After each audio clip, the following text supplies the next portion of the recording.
Per la quarta e ultima batteria troviamo Laura Perroni in corsia 1, Anna Tiarioli in 2, Anna Chiara Portolani in 3, Anna Porcani in 4, Eva Scomparini in 5, Veronica Moro in 6, Elena Zanetti in 7, Lucrezia Bigò in 8.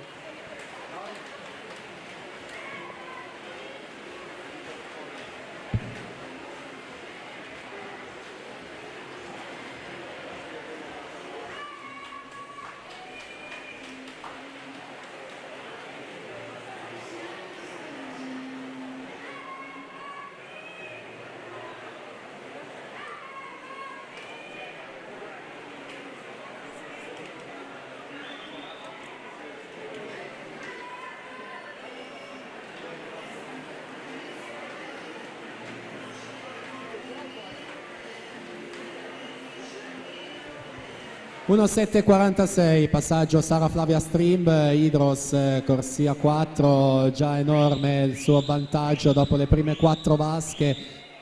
2006, il suo anno di nascita, terza in questa gara dei 200 d'orso allo stadio del nuoto di Riccione in occasione dei Criteria 2019, quindi in pieno controllo della situazione.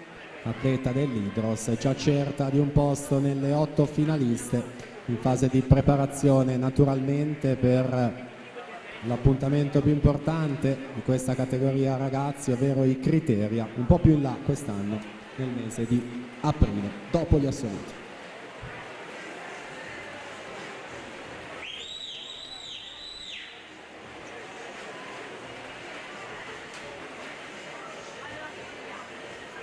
Già verso una gran bella prestazione in batteria, occhio anche al cronometro perché 2:18:76 è il record della manifestazione, non siamo tanto lontani già dalle batterie della mattina, infatti 2:17:85, quindi arriva subito il primo record della manifestazione di questa edizione, 23esimo Memorial Chiara Giavi, Sara Flavia Strimb, 2:17:85.